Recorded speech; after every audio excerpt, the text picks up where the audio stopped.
नमस्कार। चलिए आज एक ऐसी भाषा को समझते हैं जो हर बिजनेस की जान होती है, चाहे वो कोई छोटा सा स्टार्टअप हो या फिर एक बहुत बड़ी कंपनी।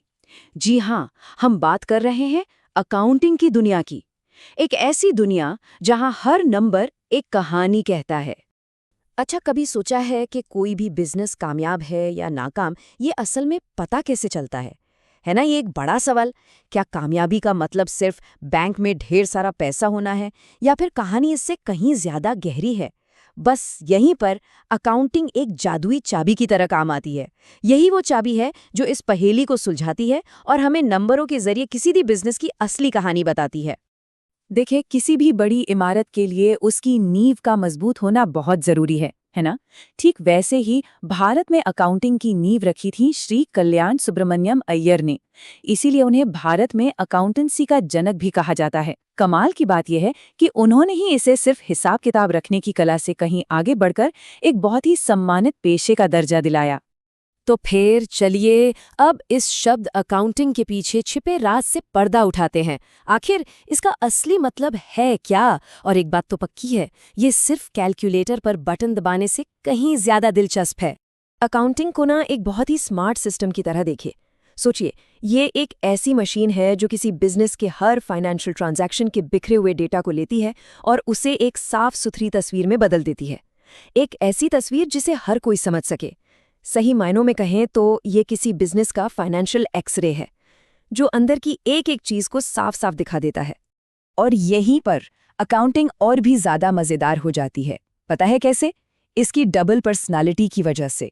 एक तरफ तो ये एक पक्का साइंस है जिसके नियम पत्थर की लकीर जैसे हैं, तो दूसरी तरफ ये एक आर्ट भी है जहां फाइनेंशियल डेटा को समझने के लिए तजुर्बे और सूझबूझ की जरूरत पड़ती है।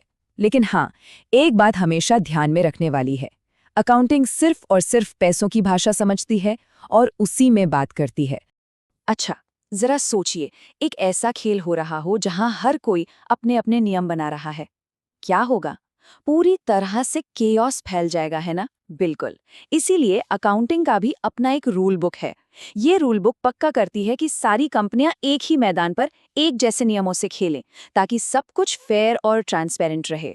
और जानते हैं इस रूल बुक का नाम क्या है?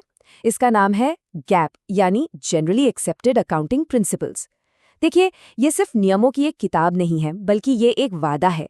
एक वादा ये पक्का करने का कि कंपनियां जो भी फाइनेंशियल इन्फॉर्मेशन दिखा रही हैं, वो कंसिस्टेंट हो, कंपेरेबल हो और सबसे जरूरी, भरोसे के लायक हो। असल में इन्हीं नियमों की वजह से इन्वेस्टर्स धोखेधड़ी से बच पाते हैं। तो ये जो गैप है ना, ये दो मजबूत खंभों पर खड़ा है। पहले खंभे को कहते हैं कंसेप्ट्स या अवधारणाएं। ये अकाउंटिंग की दुनिया के वो बुनियादी सच हैं जिन्हें बदला नहीं जा सकता। जैसे कि ये मानना कि बिजनेस और उसका मालिक दोनों अलग अलग लीगल एंटिटी हैं। और दूसरा खंबा है कन्वेंशंस, यानी परंपराएं। ये वो बेस्ट प्रैक्टिसेस हैं जो वक्त के साथ साथ बनी हैं, जैसे कि हमेशा सतर्क रहना और होने वाले नुकसान को पहले ही भांप लेना।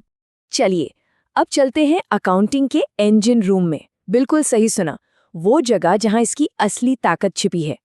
अब हम उस एक कोर प्रिंसिपल से पर्दा उठाने वाले हैं जो इस पूरे सिस्टम को चलाता है, जो इसकी धड़कन है।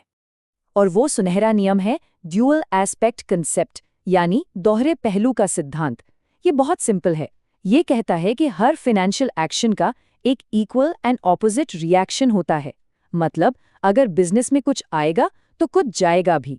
मिसाल के तौर पर सोचिए, जब कोई कंपनी एक लैपटॉप खरीदती है तो उसे एक एसेट यानी लैपटॉप मिलता है, लेकिन साथ ही उसका दूसरा एसेट यानी कैश कम हो जाता है।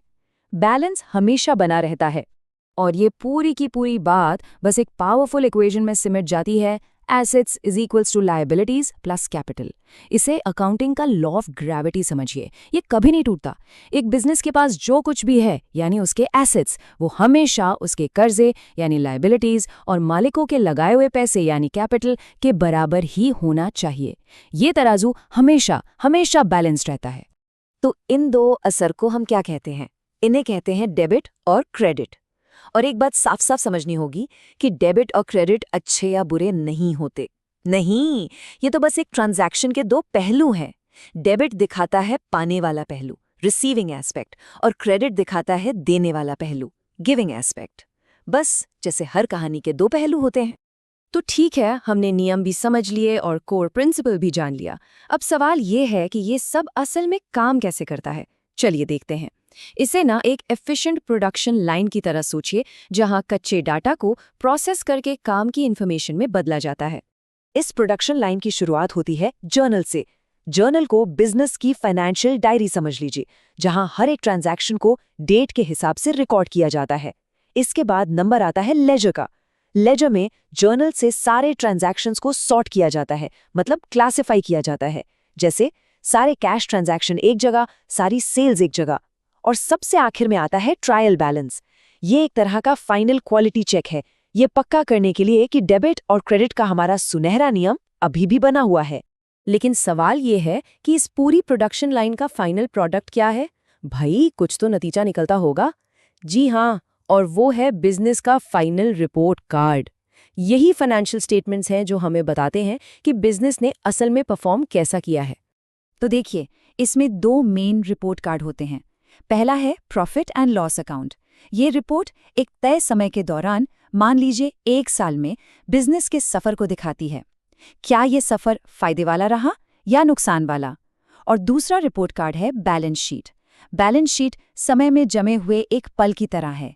ये एक खास तारीख पर कंपनी की फाइनेंशियल पोजीशन का एक स्नैपशॉट है। मतलब उस एक दिन कंपनी के पास क्या-क्या एसेट्स हैं और उस पर क्या-क्या लायबिलिटीज हैं। तो बस अगली बार जब किसी बड़ी कंपनी की कामयाबी की कहानी पढ़ें या अपने पसंदीदा कैफे को ही देखें, तो एक पल के लिए रुककर जरूर सोचिएगा, उनके नंबर्स आखिर क्या कहानी कह रहे हैं, उनकी बैलेंस शीट कौन से राज खोल रही है। क्योंकि अब उस भाषा को समझने की एक नई नज़र मिल चुकी है, जिस भाषा में हर बिजनेस बात करता है।